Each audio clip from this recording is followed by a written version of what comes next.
بسم اللہ الرحمن الرحیم۔ الحمدللہ رب العالمین۔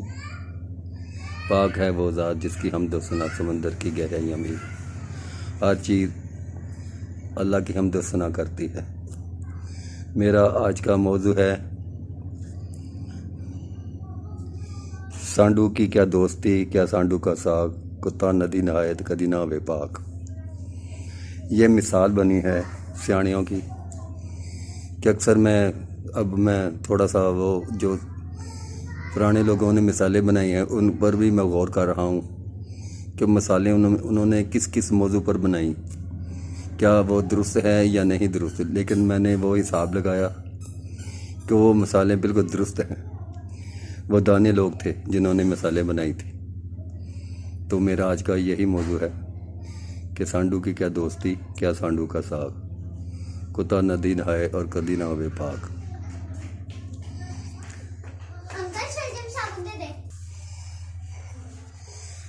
تو میں نے دعا کی اللہ سے کہ یا میرے مولا، یہ سب باتوں کے مقصد مجھے سمجھا دو کہ میری سمجھ میں آ جائیں یہ جو مثالیں ہیں کیا یہ درست ہے یا نہیں درست۔ تو اللہ تعالیٰ ذات پاک نے اپنے علم سے جو میرے قلم میں ڈالی تو میں نے اس کا حساب لگایا، تو پھر میں نے سوچا کہ یہ مثالیں بالکل درست ہیں کہ یہ جو سانڈو کی دوستی ہے یا یہ ساگ ہے، یہ مثال ان لوگوں پر ہے جو انسان ہے نا، انسانوں پر یہ مثال نہیں ہے، کیونکہ انسان جو ہوتے ہیں نا وہ ہر معاملے میں وہ کوشش کرتے ہیں درست رہنے کی، اور جب انسان انسانیت کے منصب سے گرتا ہے نا تو پھر یہ مثالیں ان لوگوں پر آ جاتی ہیں۔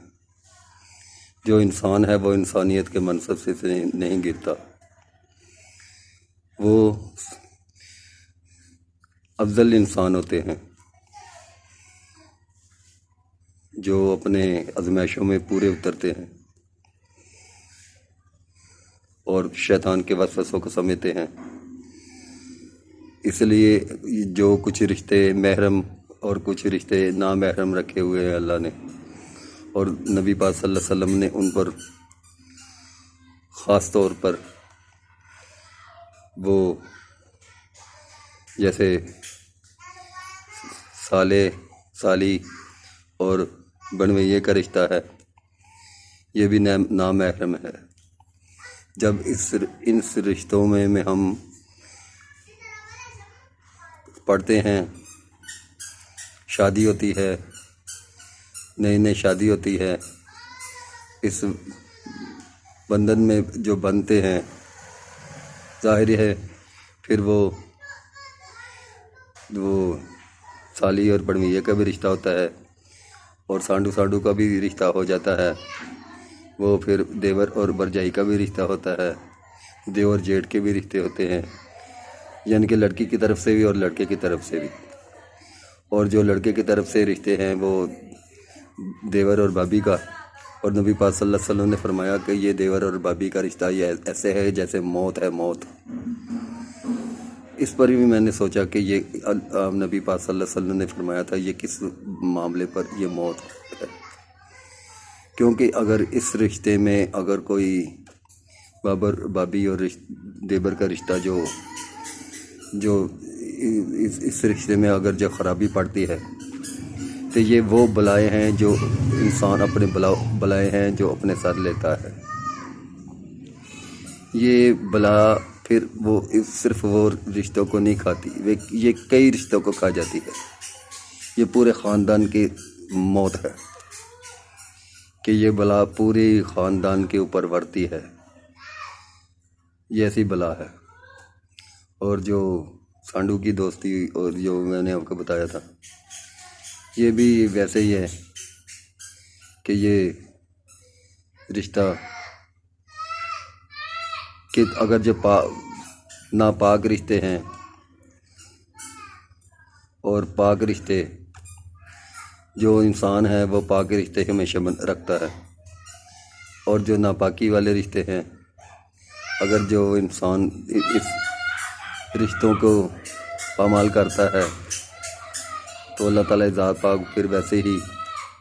وہ ان پر وہ بلائے بھی وارد کرتا ہے، ایسی مصیبتیں بھی ان پر آتی ہیں، وہ تو ایسی پریشانیاں بھی وہ اٹھاتا ہے زندگی میں، کہ ان کی تمام زندگی میں جو پریشانیاں اور مصیبتیں اور دکھ اور بیماریوں میں یہ مبتلا ہو جاتا ہے انسان، تو اللہ تعالیٰ ذات پاک تو وہ پھر انسان جتنا بھی چاہے، یہ جو رشتہ ہے، یہ کہتے ہیں سانڈو کی کیا دوستی کیا سانڈو کا ساتھ، اس کا مطلب ہے کہ یہ شر جو اندر جو یعنی کہ رشتہ ہے جو بن جاتا ہے پہلے، کہ شیطان یہ رشتوں کو پامال جو پہلے کرواتا ہے ایک دوسرے سے، اور پھر وہ آہستہ آہستہ وہ رشتے، وہ پہلے تو وہ سالی کنواری ہوتی ہے اس کے ساتھ رشتہ بنتا ہے، پھر وہ سالی جو شادی شدہ ہو جاتی ہے، پھر وہ سانڈو کا بھی رشتہ بن جاتا ہے، پھر وہ سانڈو کے سامنے پھر وہ کیا کرتا ہے کہ سانڈو کو اپنا دوست بناتا ہے، تو کوشش کرتا رہتا ہے دوستی کی، کہ وہ لیکن جو شیطان ہے وہ اندر جو اس کی پرانی جو شبت ہے، وہ شبت کے اندر وہ پھوکے مارتا ہے، جو پھوکے مارتا ہے ان کی شبت کو بھڑکاتا ہے، تو وہ رشتوں کو پھر پامال کرنے کی کوشش کرتے رہتے ہیں، شیطان پھر ان کو وسوسے دیتا رہتا ہے، اور کچھ لوگ تو وہ کامیاب جو ہو جاتے ہیں کہ جو رشتے پہلے بنے تھے اس کے متعلق وہ توبہ کرتے ہیں، وہ سیدھی راہوں پر چلتے ہیں، پھر شادی شدہ جب اللہ جوڑے بن جاتے ہیں ان رشتوں میں کوئی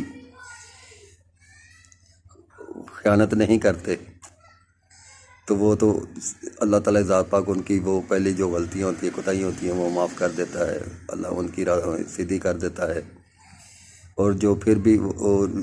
شادی شدہ ہونے کے باوجود بھی وہ رشتوں کو پامال کرتے ہیں، پھر اللہ تعالیٰ ذات پاک ان پر بلائیں نازل کرتا ہے، تو وہ شیطان تو یہ بھڑکاتا رہتا ہے، آخر تک بھی بھڑکاتا رہتا ہے کہ یہ رشتوں کو آخر تک یہ بھڑکاتا ہے، اس لیے یہ کسی وقت بھی کہ یہ شر جو ابھر سکتا ہے، تو اسی لیے تو فرمایا، اور آپ نبی پاک صلی اللہ علیہ وسلم نے سورۃ نساء میں بھی فرمایا کہ تو اللہ تعالیٰ ذات پاک ہم سب کو انسانیت پر چلنے کی توفیق عطا فرمائے، اور کوئی بھی انسان ایسا نہیں ہے جو پاک ہے سوائے اللہ کے نبیوں کے اور اللہ کے وہ چنے ہوئے بندوں سے جو اللہ کے ولی ہوتے ہیں مادر پیٹ سے، اور کچھ لوگ وہ دنیا میں آن کے کوشش کرتے رہتے ہیں، اللہ کی راہ سیدھی اختیار کرتے رہتے ہیں، تو وہ اللہ کی راہ کو پا لیتے ہیں، اللہ تعالیٰ ذات پاک ہر اس انسان کے لیے اپنی راہ کو آسان کر دیتا ہے جو اللہ کی راہ اختیار کرنا چاہے، اور ہمیشہ وہی ان بلاؤں میں گرفتار ہو جائے گا جو سیدھی راہ اختیار نہیں کریں گے، انسانیت کی راہ نہیں لیں گے اور اللہ کے نافرمان رہیں گے، وہ دنیا میں بھی ذلت اٹھائیں گے اور آخرت میں بھی، تو وہ جب انسان دنیا فانی سے جائیں گے تو وہ ایک شبت کا مقام آتا ہے، جب وہ شبت کے مقام سے گزریں گے تو وہ جانوروں کے روپ میں ہوں گے، جو دائیں طرف والے ہوں گے وہ بھیڑ بکریوں کی صورت میں، گائے بھینسوں کی صورت میں، اور جو بائیں ہاتھ والے ہوں گے وہ کتوں کی شکل میں، بھیڑیے کی شکل میں اور سور کی شکل میں، ایسے وہ حرام جانوروں کی شکل میں ہوں گے، اور بے حساب بدبو ہوگی۔